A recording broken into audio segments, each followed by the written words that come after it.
Chapter 1. The Man Who Never Was. The fog clung to the streets of London like a shroud, muffling the clatter of hooves and the distant cries of newspaper boys. It was a night that seemed to swallow time itself, and in the dim glow of the gas lamps, the city felt less like a metropolis and more like a labyrinth of shadows. I had just settled into my armchair by the fire, a glass of brandy in hand, when the door to our sitting room burst open. Sherlock Holmes stood framed in the doorway, his silhouette sharp against the gloom. His eyes gleamed with that peculiar intensity I had come to associate with the new case. "Watson," he said, his voice low and urgent, "we have a problem that defies explanation." I set down my glass, my curiosity piqued. "What sort of problem?" Holmes stepped inside, closing the door behind him. In his hand was a crumpled piece of paper, which he handed to me without a word. I unfolded it, my eyes scanning the hastily scrawled message. "Help me, I am being erased." The words sent a chill down my spine. Who sent this? That, Holmes replied, is precisely the question. The note was delivered to Scotland Yard by a man who claims to have found it in the pocket of a coat he purchased second-hand. The coat, however, bears no label, no tailor's mark, nothing to indicate its origin. The man who delivered it cannot recall where he bought it, nor can he describe the shopkeeper. It is as if the memory has been removed. I frowned. Surely, this is some prank or the work of a deranged mind. Holmes' lips curled into a thin smile. "Perhaps, but consider this. The Yard has spent the past 3 days investigating a missing person, a Mr. Henry Acton, a banker of some repute. Yet every record of his existence has vanished. His home, his office, even his family claim to have never heard of him. It is as though he never was." I leaned forward, my unease growing. "That's impossible. People don't simply disappear from history." "And yet," Holmes said, his voice dropping to a whisper, "it appears they do. Come, Watson. We have work to do." We arrived at the address scrawled on the back of the note, a narrow, unassuming building on the edge of Bloomsbury. The air was thick with the scent of damp stone and decaying wood, and the street was eerily quiet. Holmes rapped sharply on the door, but there was no answer. "Locked," he murmured, producing a set of lockpicks from his coat. Within moments, the door swung open, revealing a dimly lit hallway. The air inside was stale, as though the house had been abandoned for years. "Strange," I remarked, stepping inside. The note suggested urgency, yet there's no sign of life here. Holmes said nothing, his keen eyes scanning the room. He moved with the precision of a predator, his every gesture deliberate. He paused before a dusty mirror, his reflection distorted by the grime. "Watson," he said suddenly, "do you recall the case of the Red-Headed League?" I blinked, caught off guard by the question. Of course, a rather elaborate scheme to distract a pawnbroker while a tunnel was dug to a bank vault. "Precisely," Holmes said. "And what was the key to solving it?" "The absurdity of the premise," I replied. "No legitimate business would operate in such a manner." Holmes nodded. "And therein lies our clue. This house, this note, this vanishing man, they are all part of a scheme so absurd, so impossible, that it must be true." Before I could respond, a sound echoed from the upper floor, a faint creak, as though someone, or something, was moving in the shadows. Holmes' eyes narrowed, and he motioned for silence. We ascended the stairs, each step groaning under our weight. The hallway above was lined with doors, all closed. Holmes approached the first, his hand hovering over the knob. "Watson," he said quietly, "be prepared for anything." He turned the knob and pushed the door open. The room beyond was empty, save for a single chair placed in the center. On the chair lay a Silver Serpent pendant, its eyes glinting in the dim light. Holmes picked it up, his expression unreadable. "The Silver Serpent," he murmured, "a symbol of an ancient order, One said to manipulate the very fabric of reality. I felt a cold knot form in my stomach. Holmes, surely you don't believe. Belief is irrelevant, he interrupted. What matters is the evidence, and the evidence suggests that we are dealing with forces far beyond the ordinary. As he spoke, the door behind us slammed shut. I spun around, my heart pounding, but the hallway was empty. When I turned back to Holmes, he was staring at the pendant, his face pale. "Watson," he said slowly, "do you remember why we came here?" I opened my mouth to reply, but the words caught in my throat. The reason we had come, the note, the missing man, the house, it all seemed hazy, as though the details were slipping away. Holmes' eyes met mine, and for the first time I saw a flicker of unease in their depths. "Some cases," he said softly, "are not meant to be remembered." Chapter 2. The House That Wasn't There. The streets of London were unusually quiet as Holmes, and I made our way back to the mysterious house in Bloomsbury. The fog had thickened, wrapping the city in a suffocating embrace, and the gas lamps cast long, flickering shadows that seemed to dance with a life of their own. I couldn't shake the feeling that we were being watched, though every time I turned, there was nothing but the empty street behind us. Holmes, ever the picture of calm, strode ahead with purpose, his keen eyes scanning our surroundings. In his hand he clutched the Silver Serpent pendant, its cold gleam a silent reminder of the enigma we were unraveling. "Holmes," I said, breaking the silence, "do you truly believe this house holds the key to the mystery?" "The house is but a piece of the puzzle, Watson," he replied without slowing his pace. "But it is a piece that does not fit. A house cannot simply vanish from memory, yet here we are, returning to a place that no one seems to recall." I frowned. But how can that be? Surely the neighbours would remember a house in their midst. "Precisely," Holmes said, a hint of satisfaction in his voice. "And yet, when I inquired earlier, not a single resident could recall its existence. That, Watson, is our first clue." We turned the corner, and there it was, the narrow, unassuming building from the night before. But something was different. The windows, once dark and lifeless, now glowed faintly, as though lit from within. The door, which Holmes had picked open, stood ajar, swaying gently in the breeze. Holmes paused, his sharp gaze narrowing. "Curious," he murmured. "The house appears to have awakened." I felt a chill run down my spine. "Holmes, this is madness." "Houses don't just, Watson," he interrupted, his tone firm. "We are dealing with forces that defy conventional logic. To dismiss the inexplicable is to blind ourselves to the truth. Now follow me." We stepped inside, the air thick with the scent of dust and decay. The hallway was unchanged, but the atmosphere was heavier, as though the walls themselves were closing in. Holmes moved swiftly, his footsteps silent on the creaking floorboards. I followed close behind, my hand instinctively reaching for the revolver in my coat pocket. The first room we entered was the same as before, empty, save for the chair and the faint outline of dust where the pendant had lain. Holmes knelt, running his fingers over the floorboards. "Someone has been here," he said, his voice low. "The dust has been disturbed." "The man who sent the note," I ventured. "Perhaps," Holmes replied, "or perhaps someone, or something else." As he spoke, a sound echoed from deeper within the house, a soft, rhythmic tapping like a fingernail against glass. Holmes rose, his eyes gleaming with anticipation.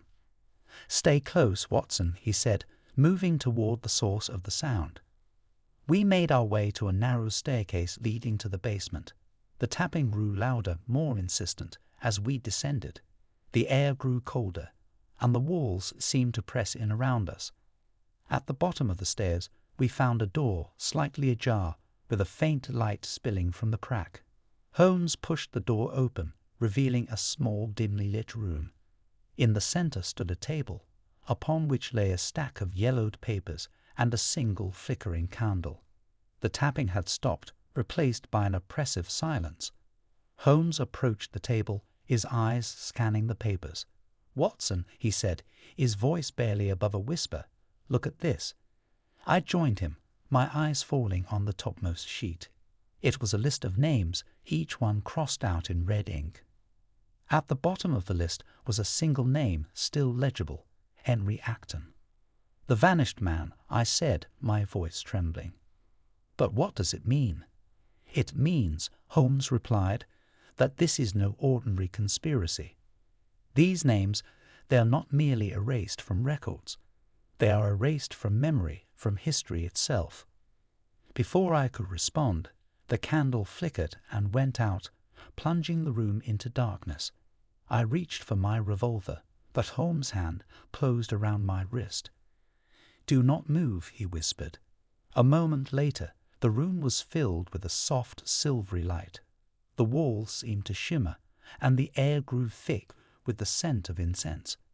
From the shadows emerged a figure, cloaked in black, their face obscured by a hood. "You should not have come here," the figure said, their voice low and resonant. "Some truths are not meant to be uncovered."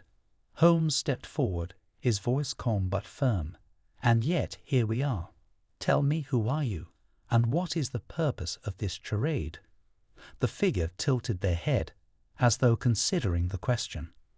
"We are the keepers of the forgotten," they said, "the guardians of the unwritten, and you, Mr. Holmes, are trespassing where you do not belong." With that, the figure raised their hand, and the room was plunged into darkness once more. When the light returned, they were gone, leaving behind only the faint scent of incense and a single chilling word etched into the table: "Remember." Chapter 3: The Forgotten Witness. The following morning found us at the doorstep of Mrs. Eliza Cartwright, a widow who had been listed in Henry Acton's address book as a close acquaintance. Her modest home in Kensington was a stark contrast to the eerie atmosphere of the house in Bloomsbury, but I could not shake the unease that had settled over me since our encounter the night before. Holmes rapped sharply on the door, and after a moment it was opened by a petite woman in her late 50s, her face lined with the marks of a life well lived, but not without hardship. Her eyes, however, were sharp and intelligent, and they narrowed slightly as she took us in. "Mrs. Cartwright?" Holmes inquired, his tone polite but firm. "Yes," she replied, her voice tinged with suspicion. "And who might you be?" "My name is Sherlock Holmes, and this is my associate, Dr. John Watson. We are investigating the disappearance of a mutual acquaintance, Henry Acton." At the mention of Acton's name, Mrs. Cartwright's expression shifted. Her brow furrowed, and she glanced over her shoulder as though expecting someone to appear. "Henry Acton," she repeated slowly, as though testing the name on her tongue. I'm afraid I don't recall anyone by that name." Holmes' eyes gleamed with interest. "Are you certain, madam? Your name appears in his address book as a close friend." Mrs. Cartwright hesitated, her hand tightening on the doorframe. I don't know. The name sounds familiar, but I can't seem to place it." It's as though she trailed off, their gaze distant. As though the memory is slipping away, Holmes finished for her. She nodded, her expression troubled. "Yes, it's the strangest thing. I feel as though I should know him, but the more I try to remember, the fainter the memory becomes." Holmes exchanged a glance with me before turning back to Mrs. Cartwright. "May we come in? We have a few questions that might help jog your memory." She hesitated for a moment before stepping aside, allowing us to enter. The interior of her home was cozy and well kept, with photographs lining the walls and a fire crackling in the hearth. She gestured for us to sit, and we settled into a pair of armchairs while she took a seat on the sofa opposite us. "Mrs. Cartwright," Holmes began, "when was the last time you recall seeing or speaking to Henry Acton?" She frowned, her fingers twisting in her lap. I'm not sure. It's all so hazy. I remember a man tall with a kind smile, but I can't seem to recall his name or how I knew him." Holmes leaned forward, his gaze intent. "Did he ever mention anything unusual? A society, perhaps, or a symbol? A silver serpent?" At the mention of the serpent, Mrs. Cartwright's face paled.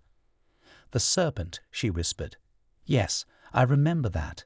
He was afraid of it. He said it was watching him, that it wanted to erase him." "Erase him?" I interjected, unable to hide my surprise. "What did he mean by that?" She shook her head, her expression growing more distressed. "I don't know. He wouldn't say. But he was terrified. He kept saying they were coming for him, that they would make him disappear." Holmes' eyes narrowed. "Did he ever mention names, places, anything that might help us understand who they are?" Mrs. Cartwright opened her mouth to respond, but then her face went blank. She blinked several times, as though trying to clear her thoughts, and when she spoke again, her voice was uncertain. I'm sorry. What were we talking about?" Holmes and I exchanged a glance. "Henry Acton," I prompted gently. "The man who was afraid of the Silver Serpent."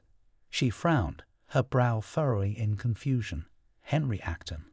I don't know anyone by that name." Holmes leaned back in his chair, his expression grim. "It's happening again," he murmured. "The memory is being erased." Mrs. Cartwright looked between us, the confusion giving way to alarm. "What's happening? Why can't I remember?" Holmes stood, his tone gentle but firm. "Mrs. Cartwright, you've been most helpful. If you recall anything else, no matter how small, please contact us at once." He handed her his card, which she took with trembling hands. As we made our way to the door, I glanced back at her. She was staring at the card, her face pale and her eyes wide with fear. "Holmes," I said as we stepped outside, "this is beyond anything we've encountered before. How can memories simply vanish?" "They don't vanish, Watson," Holmes replied, his voice low. "They are taken, and whoever, or whatever, is behind this is far more dangerous than we imagined." As we walked away, I couldn't shake the image of Mrs. Cartwright's frightened face. The conspiracy was growing deeper, and I feared that, like Henry Acton, we too might soon find ourselves erased from history. Chapter 4. The Silver Serpent's Trail. The British Museum's archives were a labyrinth of knowledge, their towering shelves filled with ancient texts and forgotten histories. Holmes and I had spent the better part of the morning poring over dusty tomes and crumbling manuscripts, searching for any mention of the Silver Serpent symbol. The pendant now lay on the table between us, its cold gleam a silent reminder of the mystery we were unraveling. Holmes, his eyes alight with the thrill of the hunt, had been uncharacteristically quiet for the past hour, his focus entirely on the pages before him. I, on the other hand, was growing restless. The weight of the case, the vanishing memories, the eerie encounters, was beginning to take its toll. "Holmes," I said at last, breaking the silence, "surely there must be a more efficient way to go about this. We've been at it for hours, and we've found nothing." Holmes glanced up, a faint smile playing on his lips. "Patience, Watson. The answers we seek are here. We need only to find the right thread to pull." He returned to his reading, and I sighed, resigning myself to another hour of fruitless searching. But then, just as I was about to suggest we take a break, Holmes straightened, his eyes narrowing as he studied a page in front of him. "Watson," he said, his voice low and urgent, "look at this." I leaned over his shoulder, my eyes falling on the illustration he was pointing to. It was a crude drawing of a serpent, coiled around a staff, its eyes gleaming with an almost lifelike intensity. Beneath it was a caption in Latin, "Serpens argentum, custodes historia." "The Silver Serpent, guardians of history," I translated, my voice barely above a whisper. Holmes nodded, his expression grim. "According to this text, the Silver Serpent was the symbol of an ancient society dedicated to preserving or altering history as they saw fit. They believed that truth was malleable and that those who controlled the past controlled the future. I felt a chill run down my spine. But surely such a society would have left some trace in the historical record. And yet, Holmes replied, they have not, which suggests that they were either extraordinarily secretive or that they succeeded in erasing themselves from history entirely. He flipped the page, revealing a list of names and dates. Many of the names had been crossed out, much like the list we had found in the basement of the mysterious house. Holmes, I said, my voice trembling, this is exactly what we've been seeing. Names being erased, memories vanishing. It's as though this society is still active, still manipulating history. Holmes' eyes gleamed with a mixture of excitement and unease. Precisely, Watson. And if that is the case, then we are dealing with an enemy far more formidable than any we have faced before. As he spoke, a shadow fell across the table. I looked up to see a man standing nearby, his face obscured by the brim of his hat. He was holding a book, but his eyes were fixed on us, his gaze sharp and calculating. Holmes, ever perceptive, noticed him at once. "Can we help you?" he asked, his tone polite but firm. The man hesitated, then stepped closer. "I couldn't help but overhear your conversation," he said, his voice low and measured. "You're interested in the Silver Serpent." Holmes' eyes narrowed. "We are. Do you know something about it?" The man glanced around, as though ensuring we were alone, then leaned in closer. "I do, but it's not something I can discuss here. Meet me tonight at the old mill on the Thames. Midnight. Come alone." Before we could respond, he turned and walked away, disappearing into the maze of shelves. I turned to Holmes, my heart pounding. "Do you think he's genuine?" Holmes' expression was unreadable. "Perhaps, or perhaps he is a pawn in a much larger game. Either way, we have no choice but to follow the trail." As we gathered our things and left the museum, I couldn't shake the feeling that we were being watched. The fog had returned, thicker than ever, and the streets were eerily quiet. "Holmes," I said as we walked, "what if this is a trap?" He glanced at me, his eyes gleaming in the dim light. "Then, Watson, we shall spring it, and see what lies on the other side." Chapter 5. The Vanishing Act. The old mill on the Thames was a crumbling relic of London's industrial past, its weathered timbers groaning in the night wind. The fog hung heavy over the river, muffling the sound of the water lapping against the shore and casting the scene in an otherworldly haze. Holmes and I approached cautiously, our footsteps silent on the damp ground. "Are you certain we should have come alone?" I whispered, my hand resting on the revolver in my coat pocket. "We are never truly alone, Watson," Holmes replied, his eyes scanning the shadows. "But tonight it is imperative that we appear to be. Our mysterious friend may not show himself if he senses a trap." We reached the entrance to the mill, a gaping maw of darkness that seemed to swallow the faint light of the moon. Holmes produced a small lantern from his coat, its flickering flame casting long, dancing shadows on the walls. "Stay close," he murmured, stepping inside. The interior of the mill was a labyrinth of rusted machinery and rotting wood, the air thick with the scent of decay. We moved slowly, our senses on high alert, until we reached a large open space at the center of the building. There, standing in the middle of the room, was the man from the museum. He was exactly as I remembered him, tall, with a hat pulled low over his face and a long coat that seemed to blend into the shadows. He turned as we approached, his eyes gleaming in the lantern light. "You came," he said, his voice low and measured. "We did," Holmes replied, his tone calm but firm. "Now, tell us what you know about the Silver Serpent." The man hesitated, glancing around as though ensuring we were alone. "The Silver Serpent is more than a symbol," he said at last. It is a warning. Those who bear it are marked for erasure, erased from history. I asked, my voice trembling. The man nodded. Yes, the society you seek, they are real, and they are far more powerful than you can imagine. They control not only records and memories, but the very fabric of reality itself. Holmes' eyes narrowed. And how do you know this? The man hesitated again, his gaze shifting uneasily. Because I was one of them. But I couldn't go through with it. I couldn't let them erase another innocent life. Before Holmes could respond, a sound echoed through the mill, a soft, rhythmic tapping, like the one we had heard in the basement of the mysterious house. The man's eyes widened in fear, and he took a step back. "They're here," he whispered. "You have to go. Now." Holmes stepped forward, his voice sharp. "Who is here? Tell us." But the man didn't answer. Instead, he turned and ran, disappearing into the shadows. Holmes and I gave chase, but the mill was a maze, and the fog seemed to thicken with every step. "Holmes," I called, struggling to keep up. "We're losing him."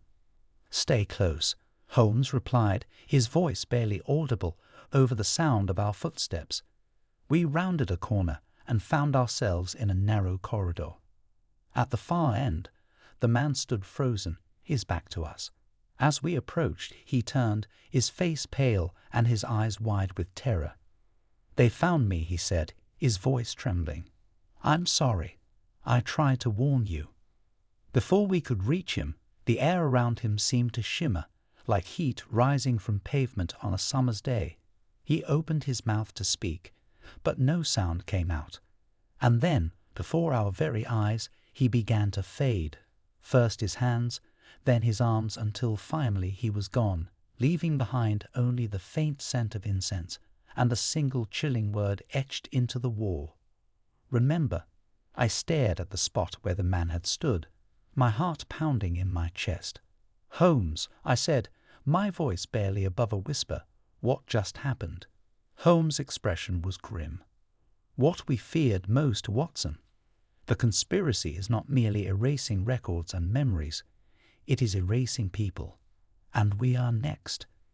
Chapter 6. The Society of Shadows. The address we had found scrawled on a scrap of paper in the vanished man's coat led us to an unassuming townhouse in Mayfair. From the outside, it appeared no different from its neighbours, a well-kept facade, ivy creeping up the walls, and a polished brass knocker on the door.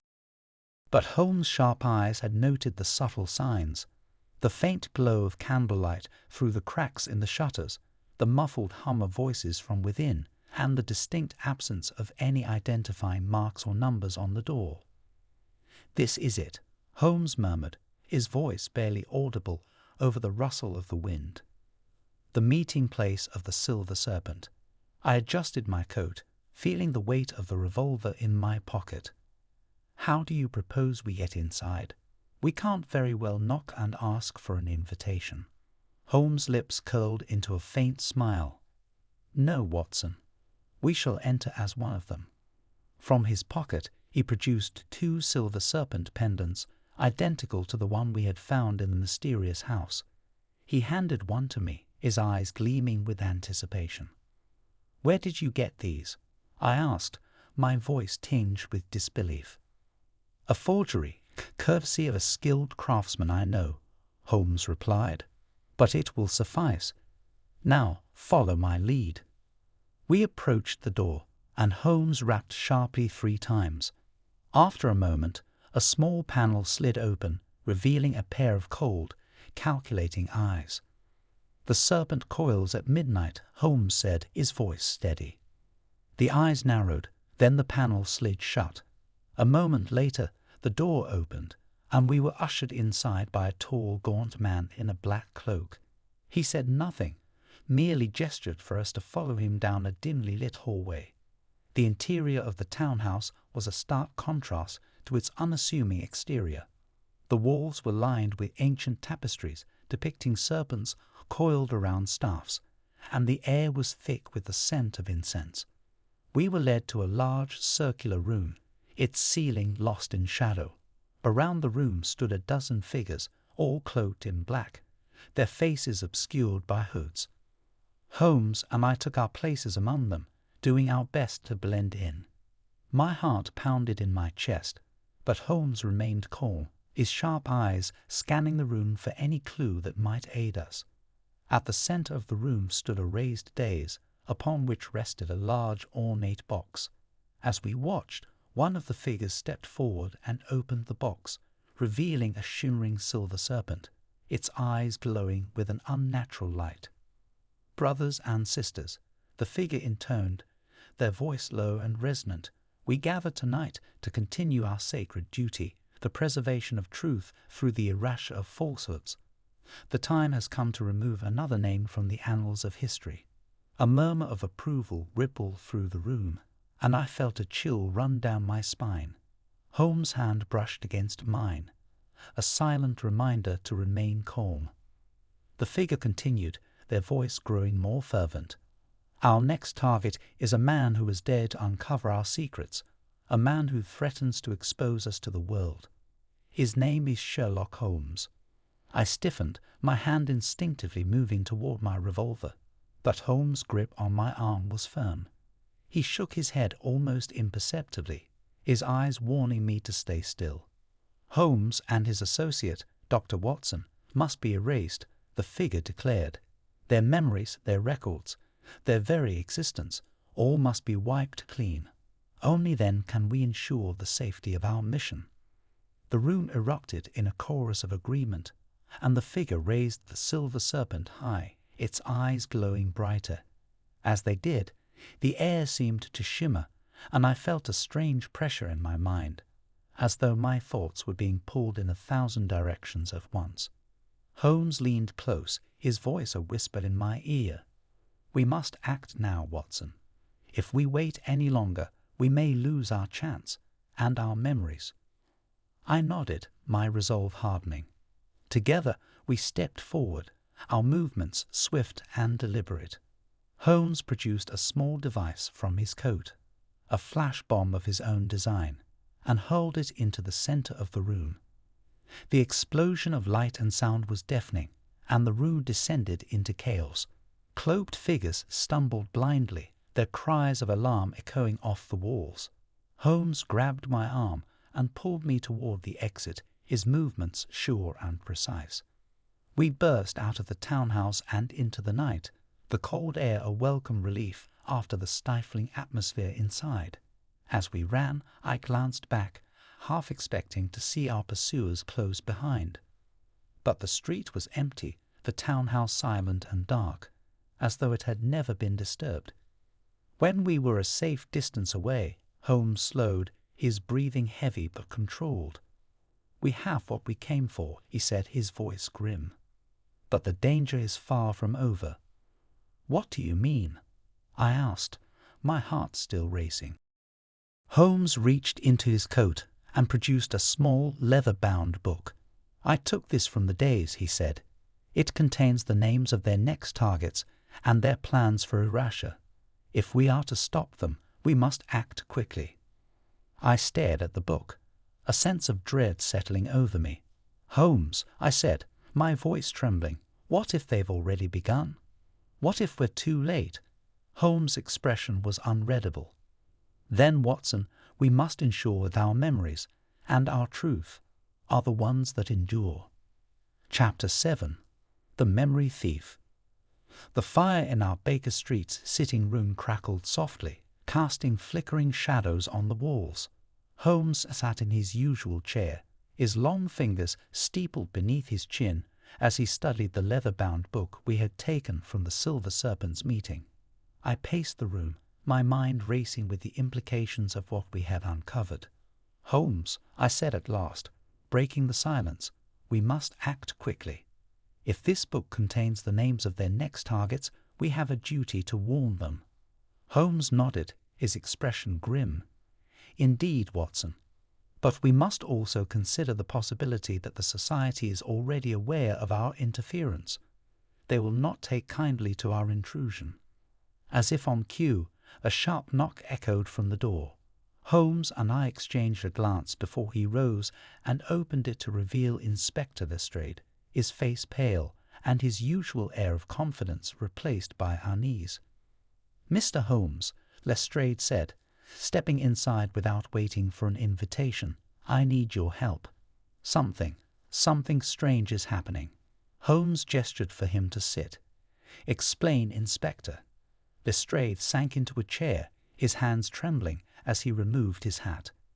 "It's about the case we've been working on, the missing banker Henry Acton. I can't seem to recall the details. It's as though the case never existed." I felt a chill run down my spine. "Inspector," I said, "do you remember speaking to us about this case just a few days ago?" Lestrade frowned, his brow furrowing in confusion. I don't recall.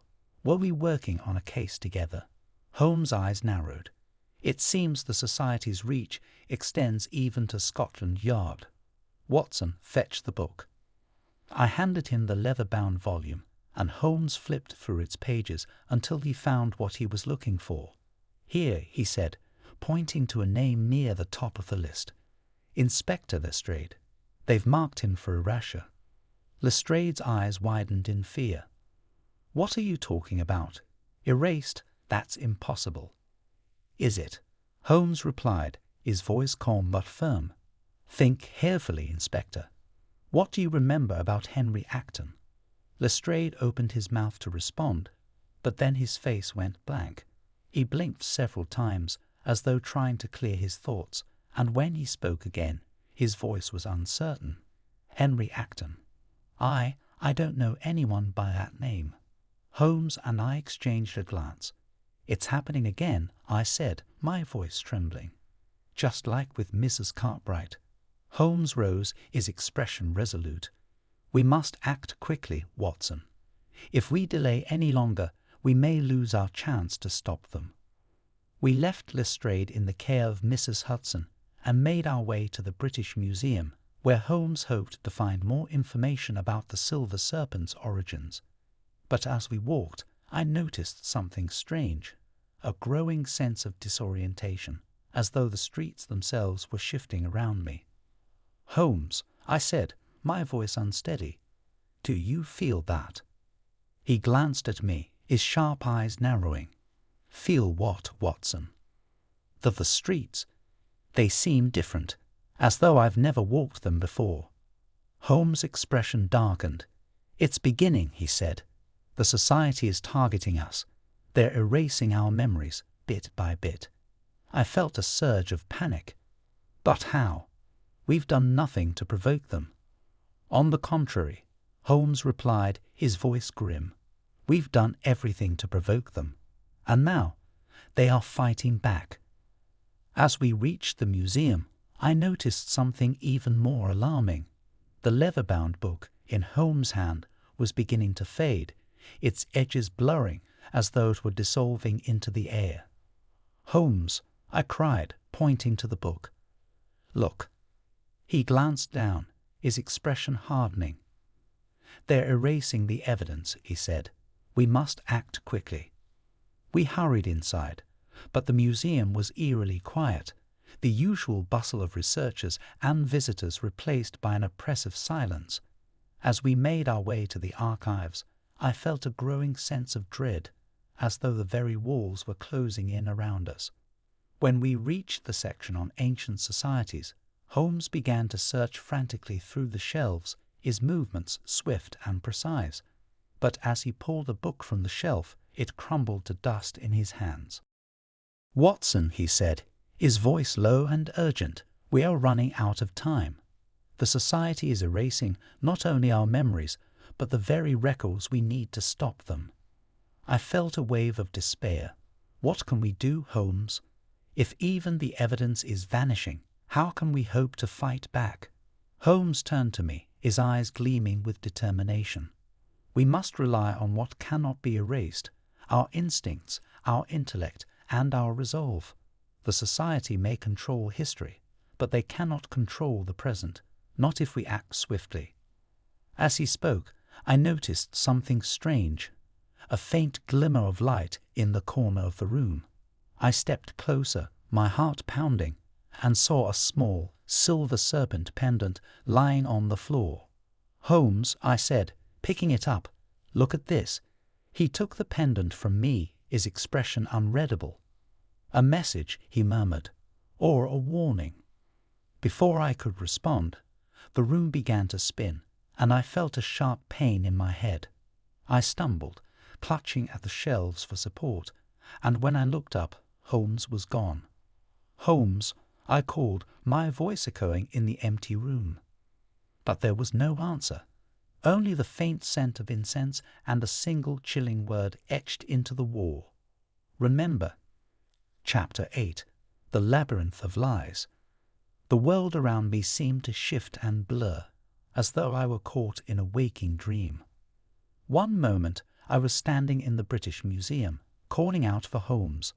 The next, I found myself on the fog-laden streets of London, the pendant clutched tightly in my hand. My head throbbed, and my thoughts were a jumble of fragmented memories, some vivid, others slipping away like sand through my fingers. "Watson." The voice cut through the haze, sharp and familiar. I turned to see Holmes striding toward me, his expression calm but his eyes alight with urgency. "Holmes," I exclaimed, relief flooding through me. "Where did you go? What happened?" "No time for explanations," he replied, taking my arm and steering me down a narrow alley. "We are being watched, and every moment we delay brings us closer to being erased." I stumbled after him, my mind struggling to keep up. But how can we fight something we can't even see? The society is erasing evidence, memories, even people. What hope do we have? Holmes glanced at me, his gaze piercing. "We have one advantage they cannot take away, our ability to reason. Now follow me." We emerged from the alley onto a bustling street, the noise and activity a stark contrast to the eerie silence of the museum.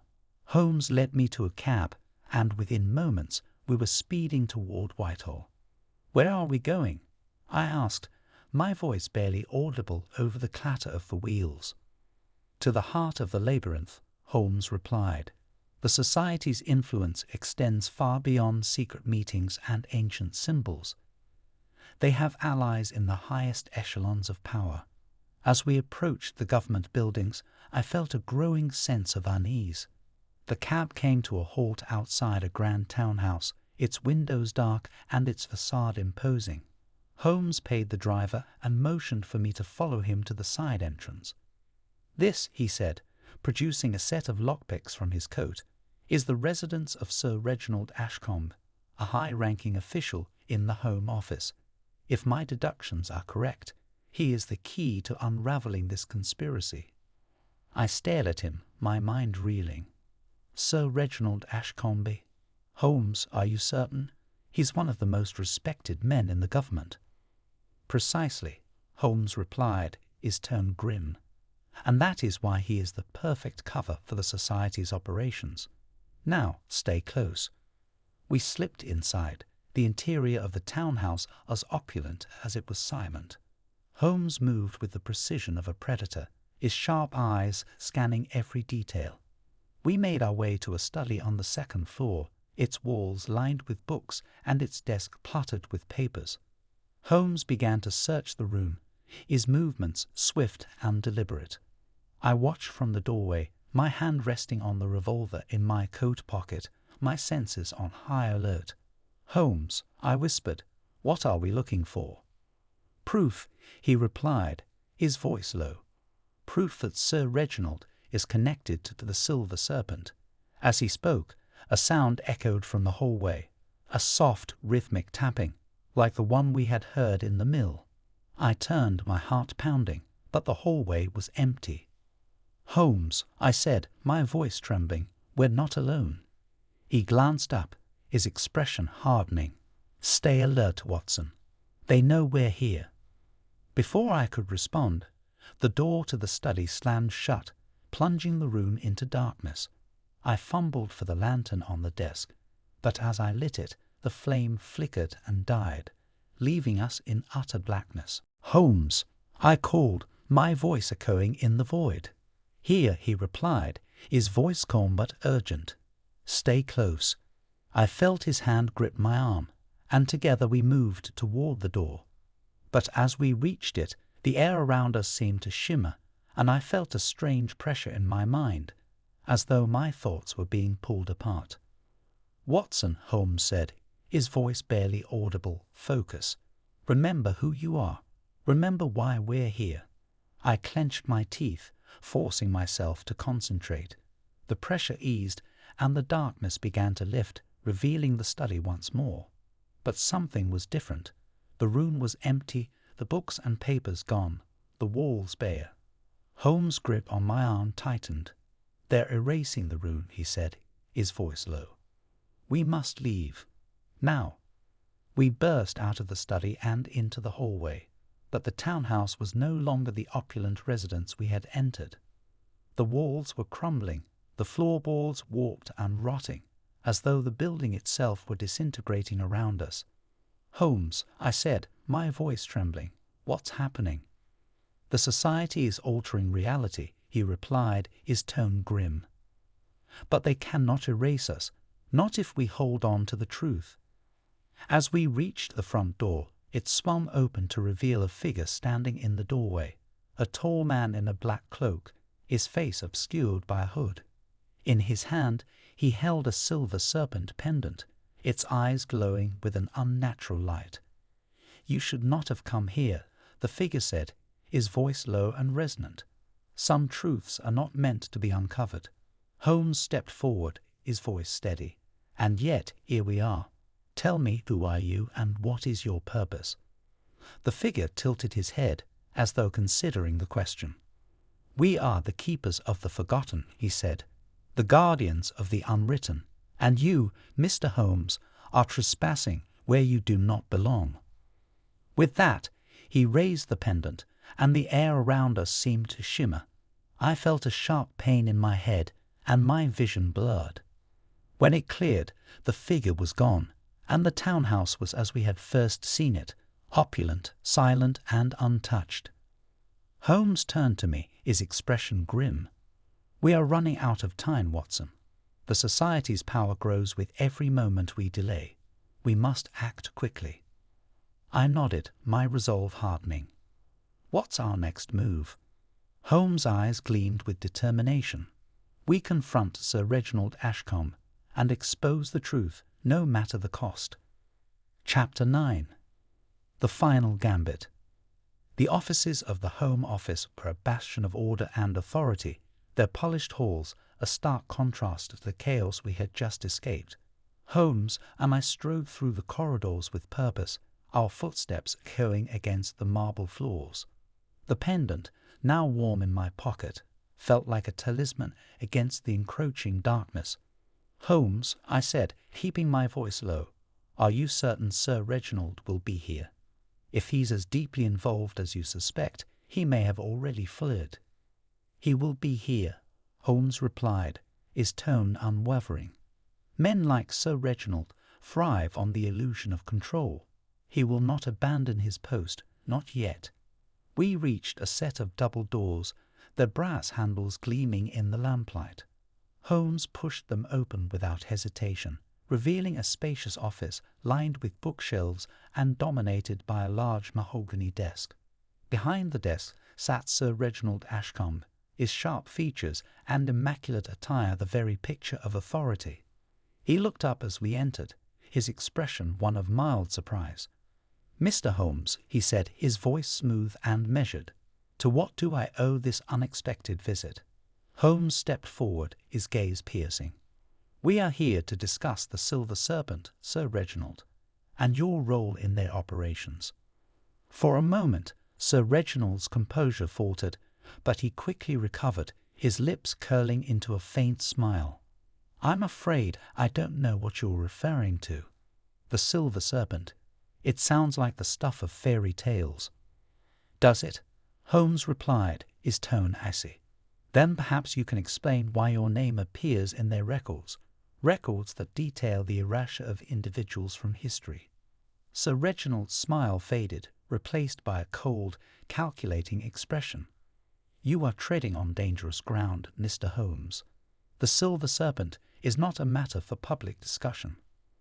On the contrary, Holmes said, his voice rising, it is a matter of utmost importance. You and your associates have manipulated history, erased lives, and threatened the very fabric of reality. And I intend to expose you. Sir Reginald rose from his chair, his eyes narrowing. You are a fool, Holmes. The Silver Serpent is beyond your comprehension. You cannot stop us.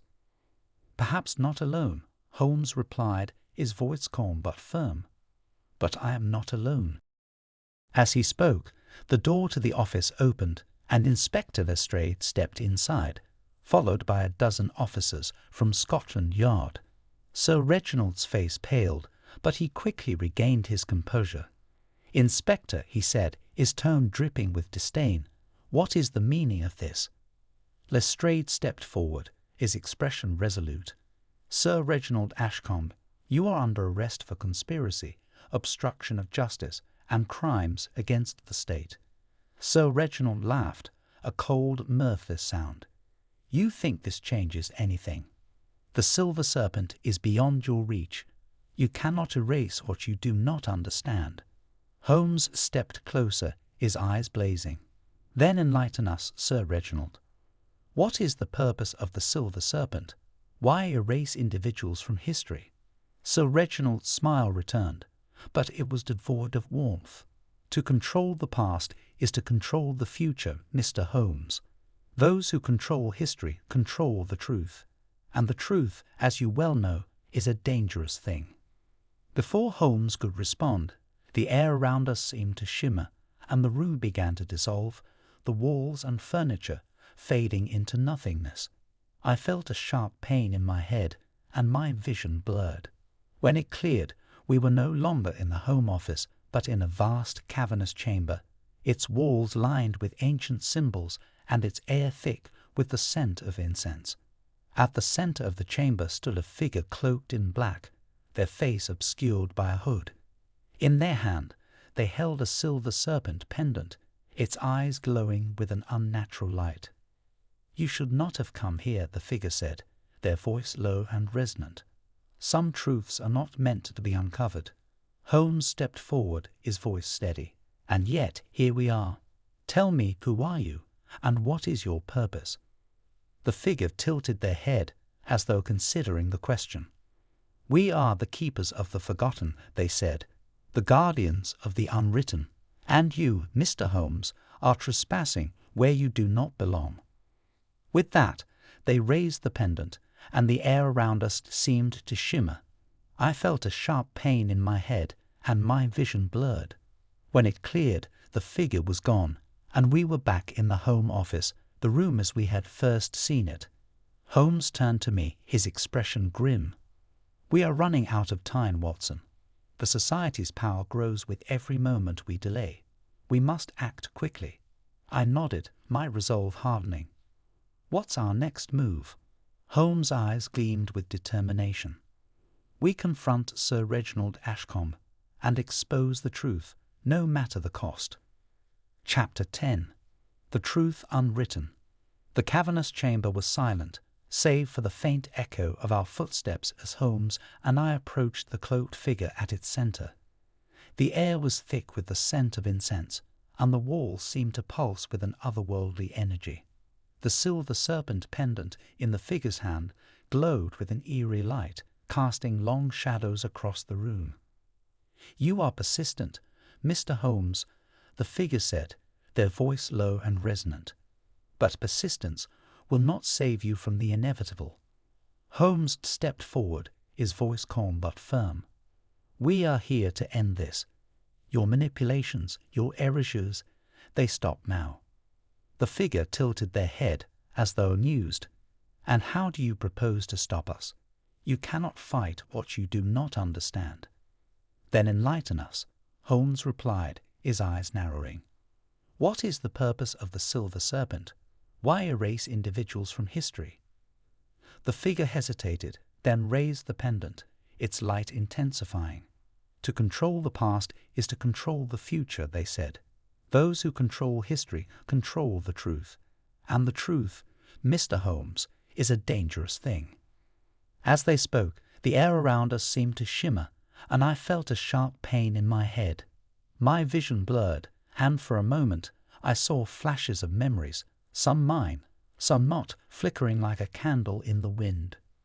"Watson," Holmes said, his voice urgent, "focus. Remember who you are. Remember why we're here." I clenched my teeth, forcing myself to concentrate. The pain eased, and my vision cleared, but the figure before us had changed. Their hood had fallen back, revealing a face that was both familiar and alien, a face that seemed to shift and change, as though it were made of smoke. "You see now, don't you?" the figure said, their voice echoing in the chamber. "The Silver Serpent is not merely a society. It is an idea, a force that transcends time and space, and you, Mr. Holmes, are but a fleeting moment in its eternal existence." Holmes' expression hardened. "An idea can be challenged. A force can be resisted, and I will not allow you to erase the truth." With that, he reached into his coat and produced the Silver Serpent pendant we had taken from the house in Bloomsbury. Its eyes glowed faintly, as though responding to the one in the figure's hand. The figure's eyes widened in surprise. "You dare wield our symbol against us?" "I dare," Holmes replied, his voice steady. "For I have deduced the truth. The pendant is not merely a symbol, it is a key to your power and a key to your downfall." He raised the pendant, and the air around us seemed to crackle with energy. The figure stepped back, their expression one of shock and fury. "What are you doing?" they demanded, their voice rising. "Restoring the truth," Holmes said, his eyes blazing. "Watson, how?" I stepped forward, my revolver in hand, and fired at the pendant in the figure's grasp. The bullet struck true, shattering the pendant and sending a shockwave through the chamber. The figure let out a cry of rage and pain, their form dissolving into smoke as the walls of the chamber began to crumble. "Holmes," I shouted, stumbling as the ground beneath us shook. "We have to go." Holmes grabbed my arm, and together we ran for the exit, the chamber collapsing around us. We burst out into the night, the cold air a welcome relief after the stifling atmosphere inside. Behind us, the entrance to the chamber collapsed, sealing the figure, and the Silver Serpent within. We stood there for a moment, catching our breath, before Holmes turned to me, his expression grim. "It is done," he said. "The Silver Serpent is no more." I nodded, but a sense of unease lingered. "Holmes," I said, my voice trembling, "what if they're not truly gone? What if they're still out there, waiting to return?" Holmes' eyes met mine, and for the first time, I saw a flicker of doubt in their depths. "Some truths, Watson," he said softly, "are not meant to be remembered." As we made our way back to Baker Street, I couldn't shake the feeling that something was missing, a piece of the puzzle that had been lost in the chaos. When we reached our sitting room, I reached for my notebook, intending to record the events of the night, but the pages were blank. "Holmes," I said, my voice trembling, "my notes, they're gone." Holmes glanced at the notebook, his expression unreadable. "Perhaps it is for the best," he said. "Some cases, Watson, are not meant to be remembered." I stared at him, my mind reeling. "But how will we know if it's truly over? How will we know if they're gone for good?" Holmes turned to the window, his gaze distant. "We may never know," he said, "but we have done what we can. The rest is up to history." As I sat there, the weight of the night's events settling over me, I realized that Holmes was right. Some truths are too dangerous to be known, too powerful to be contained. And as the fog outside thickened, obscuring the streets of London, I couldn't help but wonder if we had truly won, or if we had simply delayed the inevitable.